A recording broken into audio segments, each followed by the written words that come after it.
Hello दोस्तों। तो आज हम लोग चलते हैं राष्ट्रपति का नाम याद करते हैं। और आज यूट्यूब की दुनिया में आज पहली बार आप लोग ऐसा ट्रिक पढ़ेंगे कि पढ़ते ही आप लोगों के भारत के पूरे राष्ट्रपति याद हो जाएंगे। तो चलते हैं अपना ट्रिक शुरू करते हैं। देखिए, एक लड़की थी। एक लड़की का नाम क्या था? राधा। एक लड़की का क्या नाम था? राधा। एक लड़की का क्या नाम था? राधा। तो राधा नाम की एक लड़की थी जिसको एक व्यक्ति क्या खिला रहा था? खीर। क्या खिला रहा था? खीर। तो खीर खिलाते समय वो क्या कर रहा था? तो उस लड़की के चेहरे पर भी लगा रहा था। क्या कर रहा था? उस लड़की के चेहरे पर क्या लगा रहा था? खीर। खीर लगा रहा था। तब उसी रास्ते से कोई व्यक्ति जा रहा था तो उसने पूछा कि तुम इस लड़की को ऐसे क्यों कर रहे हो? तो उसने बताया कि यह हमारी क्या है? बीबी है। क्या है? बीबी है। उसने बताया क्या है? बीबी है। जब उसने बताया कि बीबी है, कहा ठीक है, तो बीबी है, तुम इसका मतलब चाहे जैसे खिलाओगे? कह रहा नहीं, मुझे अपनी बीबी पर क्या है? फ़क्र है। क्या है? फ़क्र है। कह रहा क्यों फ़क्र है? तो उसने कहा कि यह सुबह सुबह रेडी होकर ज्ञान सीखने के लिए, सुबह सुबह रेडी होकर ज्ञान सीखने के लिए राम शंकर नारायण के मंदिर जाती है। राम शंकर नारायण के मंदिर जाती है। तब उस व्यक्ति ने कहा कि राम शंकर नारायण के मंदिर जाती है ज्ञान सीखने के लिए, क्या उसे कुछ ज्ञान की प्राप्ति हुई कि नहीं हुई?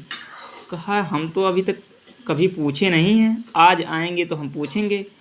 तो जब उसकी बीवी घर आई तो उसने पूछा तो तुम सुबह सुबह रेडी होकर ज्ञान सीखने के लिए राम शंकर नारायण के मंदिर जाती हो, इससे तुम्हें कुछ ज्ञान हुआ? उसने कहा कि मुझे कल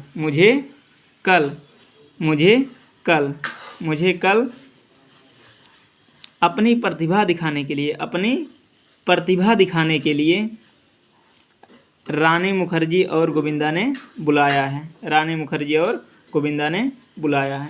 एक बार और आप लोग सुन लीजिए, आप लोगों को एक कहानी पूरी तरह अच्छे से याद हो जाएगी। क्या कहानी है? एक राधा नाम की क्या है? लड़की है। राधा नाम की लड़की है।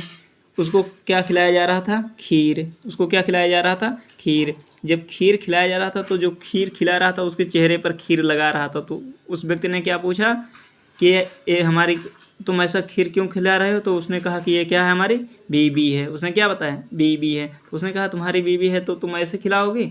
उसने क्या कहा कि मुझे अपनी बीबी पर क्या है? फ़क्र है। तो उसने पूछा तुम्हें क्यों फ़क्र है? तो उसने क्या कहा कि यह सुबह सुबह रेडी होकर ज्ञान सीखने के लिए राम शंकर नारायण के मंदिर जाती है। राम शंकर नारायण के मंदिर जाती है। तो उसने कहा कि राम शंकर नारायण के मंदिर तो जाती है, इससे उसको ज्ञान हुआ कि नहीं हुआ? तो उसने बताया कि जब उसकी औरत आई तो उसने कहा कि उससे पूछा कि तुम ज्ञान सीखने के लिए राम शंकर नारायण के मंदिर जाती हो, इससे तुम्हें कुछ फ़ायदा हुआ कि नहीं हुआ? तो उसने कहा कि कल मुझे अपनी प्रतिभा दिखाने के लिए मुझको रानी मुखर्जी और गोविंदा ने बुलाया है। अब देख लीजिए, इस ट्रिक से राज से क्या हो जाएगा आपका? राजेंद्र प्रसाद। और राधा से क्या हो जाएगा? सर्वपल्ली राधा कृष्णन। और खीर से क्या हो जाएगा? जाकिर हुसैन। बीबी से क्या हो जाएगा? बीबी गिरी। फ़क्र से क्या हो जाएगा? फ़खरुद्दीन। रेड्डी से क्या हो जाएगा? नीलम संजीवा रेड्डी। ज्ञान से क्या हो जाएगा? ज्ञानी जैल सिंह। राम से क्या हो जाएगा? रामास्वामी रमण हो जाएगा, वेंकट रमण। शंकर से क्या हो जाएगा? शंकर दयाल शर्मा। नारायण से क्या हो जाएगा? KR नारायण। कल से क्या हो जाएगा? अब APJ अब्दुल कलाम। प्रतिभा से क्या हो जाएगा? प्रतिभा पाटिल। रानी मुखर्जी से क्या हो जाएगा? प्रणब मुखर्जी। गोविंदा से क्या हो जाएगा? रामनाथ कोविंद। और आप लोग ये जान ही रहे हैं इस समय वर्तमान में कौन है? द्रौपदी मुर्मू। तो आप लोगों को अगर ये ट्रिक पसंद आया है तो इसे ज़्यादा से ज़्यादा लोगों तक से शेयर करें और एंकर स्टडी बाय बलवंत को सब्सक्राइब जरूर करें। थैंक्स।